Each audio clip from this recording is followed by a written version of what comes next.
अभ्युत्थानामधर्मस्य तदात्मानं सृजाम्यहं परित्राणाय साधूनां विनाशाय च दुष्कृतां विनाशाय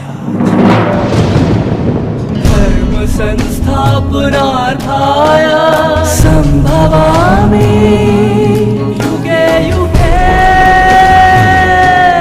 युगे युगे युगे युगे युगे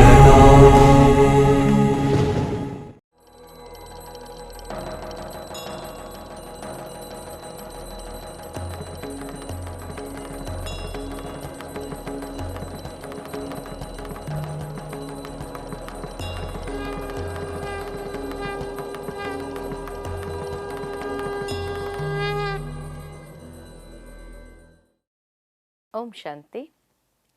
श्रीमद् भगवद गीता का आज छठा अध्याय देखेंगे कि जिसमें भगवान ने ध्यान योग को स्पष्ट किया है और ध्यान में बैठने की विधि क्या होती है, ध्यान में बैठने के समय अनुभव क्या होता है, ध्यान में बैठने की पूर्व तैयारी क्या होती है, स्थिति कैसी होनी चाहिए और दिनचर्या कैसी होनी चाहिए, ये सब बातों को स्पष्ट किया है। अक्सर लोगों की ये शिकायत बनी रहती है कि हम ध्यान में बैठते हैं और मन नहीं लगता है। आज शायद उन सभी का उत्तर इस अध्याय के अंदर भगवान ने दिया है। इस अध्याय में भगवान अष्टांग योग और इसके अभ्यास की सही विधि का स्पष्टीकरण करते हैं। मन को किन कठिनाइयों का सामना करना पड़ता है ध्यान को परमात्मा में एकाग्र करने में। प्रथम श्लोक से चौथे श्लोक तक कर्म योग का विषय और योगारूढ़ पुरुष के लक्षण बताए हैं। 5वें श्लोक से लेकर 10वें श्लोक तक आत्म उन्नति तथा मन को मित्र बनाने की प्रेरणा दी है। 11वें श्लोक से लेकर 19वें श्लोक तक ध्यान में बैठने की विधि बताई है। 20वें श्लोक से लेकर 32वें श्लोक तक योग युक्त पुरुष के अनुभव एवं लक्षण। 33वें श्लोक से लेकर 36वें श्लोक तक मन के निग्रह का विषय और 37वें श्लोक से लेकर 47वें श्लोक तक योग भ्रष्ट पुरुष की गति का विषय और ध्यान योग की महिमा बताई है। और इस तरह से इस अध्याय में भगवान अर्जुन को यही बात स्पष्ट करते हैं कि कर्म योग या ध्यान योग दोनों को जीवन के अंदर किस तरह समावेश करना है या कर्म करते हुए ध्यान योग दोनों को कैसे लेकर जीवन में चलना है। तो भगवान कहते हैं अर्जुन, कर्म करते समय किसी भी प्रकार के फल की कामना न रखते हुए जो कर्म करता है तथा इंद्रिय जन्य सुख के संपूर्ण भौतिक पदार्थों की इच्छा युक्त संकल्पों को त्याग करने वाला ही सच्चा योगी व सन्यासी है। अक्सर कई बार कई लोग मेडिटेशन में बैठते हैं या कर्म करते हैं तो उस कर्म के समय भी इच्छाएं मन के अंदर होती है कि ये कर्म से मुझे ये फल की प्राप्ति हो। लेकिन वास्तव में भगवान कहते हैं कि ऐसी फल की इच्छा न रख करके संपूर्ण भौतिक पदार्थों के इच्छा युक्त संकल्पों को त्याग करने वाला ही सच्चा योगी है। जिनका मन वश में है और शांत चित्त होकर स्वयं को किसी उपयोगी कार्य में लगाता है वही योगारूढ़ की अवस्था वाला है। यानी दिन भर की दिनचर्या के अंदर अगर मुझे सचमुच योगी बनना है तो योगी बनने के लिए कर्म करते समय लाइट होकर के कर्म करे, अनेक प्रकार के व्यर्थ संकल्प चलाते हुए कर्म न करे, शांत चित्त रखे और कर्म करते जाए तो फिर जब हम ध्यान में बैठते हैं तो वो जैसे हमें मदद मिलती है, वो कर्म का भी बल मिलता है और सहज हमारा मन ईश्वर की ओर चला जाता है। उसके बाद भगवान अर्जुन को बहुत सुंदर बात यहाँ कहते हैं कि मनुष्य को अपनी आत्म उन्नति करनी चाहिए, आत्मा की अधोगति न होने दो, क्योंकि जीवात्मा स्वयं का मित्र और स्वयं का शत्रु है। हम खुद ही अपने मित्र या अपने शत्रु बन जाते हैं। अर्जुन का महत्वपूर्ण सवाल कि हे प्रभु, जीवात्मा मित्र कब होता है और शत्रु कब बनता है? तब भगवान कहते, जब मन सहित इंद्रियां जीती हुई है तो वो मित्र है, और जब मन सहित इंद्रियां परवश है, अधीन है, तब वो शत्रु बन जाता है। कहने का भावार्थ ये है कि ध्यान के लिए मन को मित्र बनाने की आवश्यकता है, जिसको कहा जाता make your mind your best friend. और मन को मित्र बनाने के लिए मन सहित इंद्रियां जीती हुई होनी चाहिए। जितनी परवश है, पराधीन है, उतना ध्यान में बैठते समय भी वही बातें मन के अंदर चक्कर लगाती रहती है। फिर भगवान उसकी निशानी बताते हैं और कहते हैं, जिसने मन को जीत लिया उसकी निशानी क्या होगी? ऐसे पुरुष मान अपमान, सुख दुख, सर्दी गर्मी, निंदा स्तुति से निर्लिप्त रहते हैं। बाहर की कोई भी बातें उसकी अवस्था को, उसकी मन स्थिति को प्रभावित नहीं करती है। ये उसके लक्षण हैं जिसने मन सहित इंद्रियों को जीता हुआ है। जीवन एक यात्रा है, बातें अनेक आएगी, कोई मान देगा, अपमान देगा, सर्दी गर्मी, सुख दुख सब मिलता जाएगा, निंदा स्तुति, लेकिन जो बैलेंस से चलता है, उन बातों का प्रभाव मनस्थिति पर नहीं पड़ता है, वो सच्चा योगी है।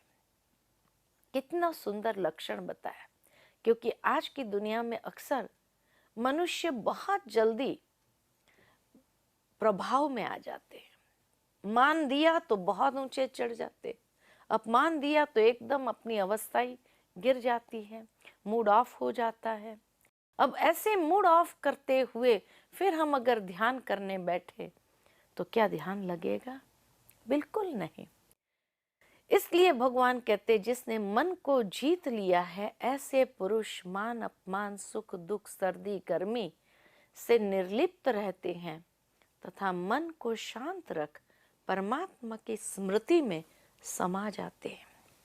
सहज ही जैसे परमात्मा की याद में मन लीन हो जाता है और इस तरह से असीम सुख का अनुभव कर सकता है। फिर भगवान योगी के लक्षण और बताते हैं कि जो योगी अपने आध्यात्मिक ज्ञान एवं आत्म अनुभूति से पूर्णतः संतुष्ट रहता है, ऐसे जितेंद्रिय की दृष्टि में मिट्टी, पत्थर व कंचन एक समान होते हैं। कोई फर्क नहीं पड़ता है उसको जीवन के अंदर, तथा वह भिन्न भिन्न स्वभाव वाले व्यक्ति के प्रति समान भाव से व्यवहार करता है।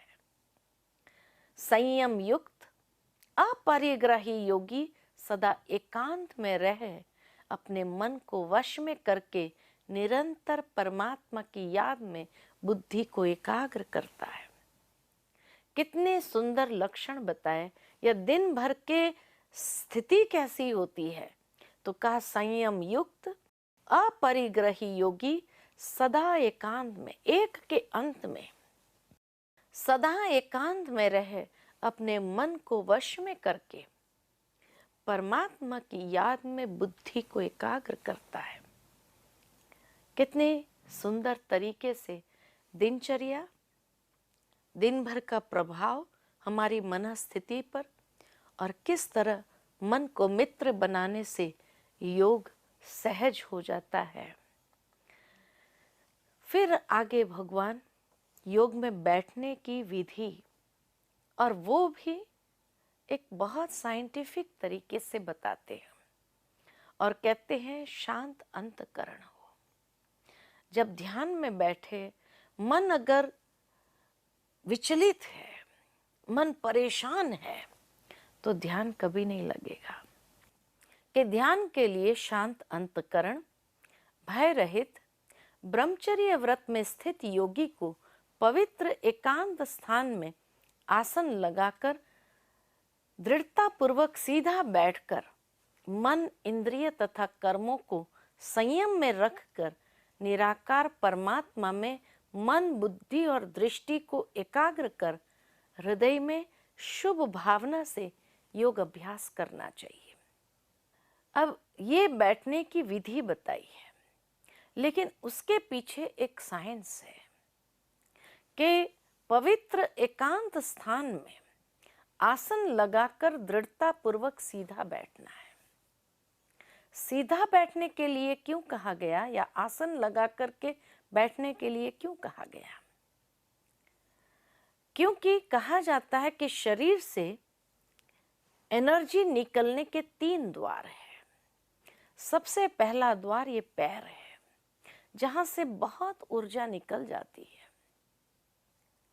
और इसीलिए भारत के अंदर ये प्रथा है कि जब भी कोई महात्मा या गुरु होते हैं तो उनके चरण स्पर्श करते हैं इस तरह से।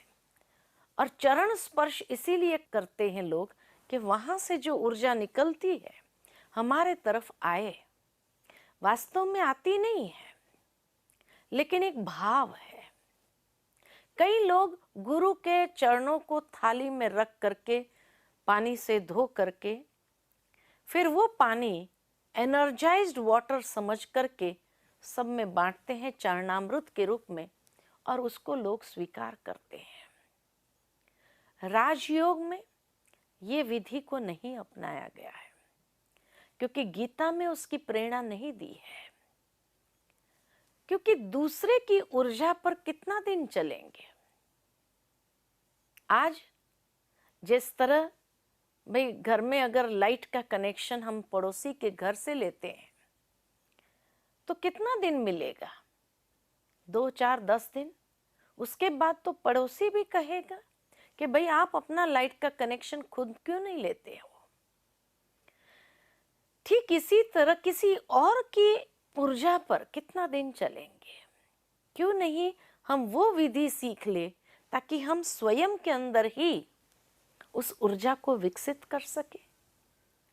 तो इसीलिए गीता के अंदर ये आसन लगा करके बैठने की महिमा है। परंतु हाँ, इतना जरूर कहना चाहूंगी कि वर्तमान समय की जीवन शैली के हिसाब से कई लोगों को घुटनों का दर्द होता है। जिनको भी घुटनों के प्रॉब्लम है उनको हम ये आसन लगाकर बैठने की सलाह नहीं देंगे। जो बैठ सकते हैं सहजता से उनके लिए ये बात है। तो जैसे ही आसन लगाया, माना वहां से ऊर्जा निकलनी बंद हो गई और वो ऊर्जा धीरे धीरे ऊपर आती है, जो मन की एकाग्रता के लिए बहुत उपयोगी सिद्ध होती है। और इसीलिए पैर मोड़ने का सिस्टम हर धर्म में है। हिंदू धर्म में सुखासन, पद्मासन, अर्ध पद्मासन के रूप में बैठते हैं। इस्लाम धर्म में वज्रासन में बैठते हैं। क्रिश्चियन धर्म में नील डाउन करते हैं। बैठने का सिस्टम, पैरों को मोड़ने का सिस्टम हर धर्म में दिखाया गया है। इसीलिए जो सहजता से मोड़ सकते हैं वो बैठ करके योग अभ्यास कर सकते हैं। लेकिन उसके पीछे का साइंस क्या है? तो जैसे मान लो कि हमारे घर में बगीचे में हम पानी डाल रहे हैं होस पाइप से, और कोई अचानक मिलने आ जाए और नलका दूर है, पानी वेस्ट नहीं जाना चाहिए, तो हम लोग क्या करते? पाइप को मोड़ देते हैं। जैसे ही पाइप को मोड़ा, पानी रुक जाता है। ठीक इसी तरह जो ऊर्जा कांस्टेंट पैरों से निकल रही है उसको मोड़ दिया। तो वहां से वो ऊर्जा निकलनी बंद हो जाती है। इसीलिए ये आसन को प्राथमिकता ध्यान में दिया जाता है।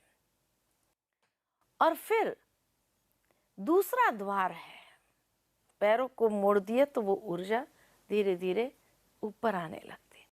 दूसरा द्वार है ये हाथ, यहां से भी बहुत ऊर्जा निकलती है।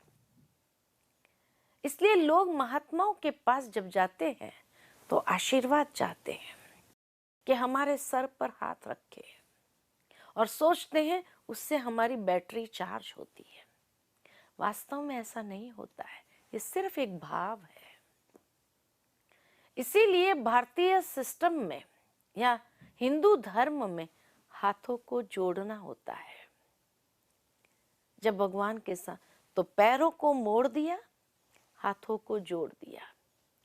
जोड़ने से क्या होता है कि वो ऊर्जा भीतर सर्कुलेट होती है, वो ऊर्जा बाहर नहीं जाती है। और इसलिए हाथों को जोड़ा भगवान के सामने, लेट द एनर्जी फ्लो। और फिर तीसरा द्वार है ऊर्जा निकलने का, दृष्टि, आंखें। आंखें भी पूरी अंदर की मनस्थिति को स्पष्ट कर देती है। कोई व्यक्ति बहुत गुस्से वाला होता है, उसने आप पर गुस्सा भी नहीं किया, फिर भी उनकी आंखें देखकर आप कहेंगे बड़ा गुस्से वाला लग रहा है। और कोई व्यक्ति शांत चित्त होता है तो भी उसकी आंखें बताती है बड़ा शांत चित्त व्यक्ति है। तो मेडिटेशन में, ध्यान में जब बैठे तो ये दो द्वार को तो बंद कर दिया, लेकिन तीसरा द्वार खुला रखना चाहिए। आंखों को बंद नहीं करना है, क्योंकि अगर तीनों द्वार बंद हो गए तो अंदर की नकारात्मक ऊर्जा कहां से निकलेगी, और शुद्ध सात्विक ऊर्जा जो ध्यान से हम अपने अंदर विकसित करते हैं उसको कैसे अंदर लेंगे। तो इसीलिए आंखों को खुला रखना है। पहले के जमाने में जब लोग मंदिर में जाते थे और किसी से भी पूछा जाए कहाँ जा रहे हो, तो यही कहेंगे दर्शन करने जा रहे हैं। दर्शन करने, मंदिर में जाने के बाद आंखों को बंद कर देते हैं और देवी देवताओं की मूर्तियों की आंखें खुली रखी है। अब किसने किसका दर्शन किया? गए थे दर्शन करने कि देवताओं की जो दिव्यता है उसका हम दर्शन करें, जो गुण प्रतीत हो रहे हैं मूर्ति से भी उसका हम दर्शन करें। दर्शन करना माना दर्शाना। हमने तो दर्शन किया ही नहीं। ऑन द कॉन्ट्ररी हम जाकर के स्वयं के बारे में कुछ भी उल्टा सीधा सुना के आते हैं कि हे प्रभु आप तो ऊंच हो, महान हो, सर्वश्रेष्ठ हो, बुद्धिमानों की बुद्धि हो, और मैं नीच, पापी, खल, कामी, गंदा, बंदा, पता नहीं क्या क्या कहते हैं अपने बारे में, और इस तरह से वर्णन करके आते हैं। अब भगवान की आंखें खुली है, हमारी आंखें बंद है, तो किसने किसका दर्शन किया? उन्होंने हमारा दर्शन कर लिया ऊपर से नीचे तक कि ये भक्त कैसा है। हमें जो दर्शन करना था वो तो किया ही नहीं। फिर तो यही कहना चाहिए दर्शन कराने जा रहे हैं। कहने का भावार्थ कि आंखों को बंद नहीं करना है, आंखों को खुला रखना है। इसीलिए जब भी ध्यान की मुद्रा में देखते हैं, चाहे जैन धर्म में 24 तीर्थंकरों को देख लो या शंकर जी भी ध्यान मुद्रा में बैठे हैं, उनकी प्रतिमा को देख लो, नैनों को खुला रखा है, बंद नहीं रखते हैं, क्योंकि यही ध्यान की सही प्रक्रिया है। हाथों को अगर जोड़ दिया नहीं तो लेफ्ट हैंड नीचे, राइट हैंड ऊपर रखते हुए लेट द एनर्जी फ्लो। ये ध्यान में सही बैठने की विधि है। और इस तरह से फिर मन को ईश्वर में लगाना है। इसके पीछे साइंस जो बताया कि ऊर्जा, कई लोग भगवान से प्रार्थना जब करते हैं ना, तो भी यही कहते हैं कि हे प्रभु, आपकी कृपा दृष्टि हमारे पर बनी रहे। कृपा दृष्टि यानी प्रभु कृपा करते हैं तो दृष्टि द्वारा, तो रिसीव करने वाले कहाँ से रिसीव करेंगे? वो भी तो दृष्टि द्वारा ही रिसीव करेंगे। इसीलिए भगवान से प्रार्थना में यही कहते हैं कि आपकी कृपा दृष्टि हमारे ऊपर बनी रहे। लेकिन कईयों की उसमें भी शिकायत होती है कि भगवान की कृपा दृष्टि जैसे हमारे पर तो है ही नहीं। ऐसा तो नहीं है कि भगवान की कृपा दृष्टि नहीं है, परंतु जैसे मैं अपने घर के सारे खिड़की दरवाजे बंद कर दूं और फिर मैं शिकायत करूं कि सूर्य का प्रकाश मेरे घर में तो आता ही नहीं है। अरे, जब खिड़की दरवाजा इतना टाइट बंद किया हुआ है तो प्रकाश कहां से आएगा? ठीक इसी तरह परमात्मा जो दाता है निरंतर देता जाता है, परंतु अगर मैंने अपने तीनों द्वार बंद कर दिए तो अंदर कहां से आएगी? इसीलिए एक द्वार को खुला रखना है, दो द्वार को बंद करना है। और फिर देखो, पर तभी तो कई लोग भजनों में भी गाते हैं कि नैन खोलो, अंतर नैन को भी खोलो, यानी दोनों नैन को खोलने की बात है और दर्शन करना है। तो इसीलिए ये ध्यान में बैठने की विधि है। परंतु पुनः मैं ये बात दोहराना चाहूंगी कि आज की दुनिया में जिसको भी घुटनों का प्रॉब्लम है, वो इस तरीके से बैठने का प्रयास न करे, कहीं और घुटनों का प्रॉब्लम बढ़ न जाए। इसलिए बाकी पहले के ज़माने में अगर देखा जाए तो भारतीय संस्कृति के अंदर सोफा सेट थोड़े होते थे, बैठकें होती थी। भाई जब बिजनेस पर जाते थे तो वहां भी गद्दी सिस्टम होती थी।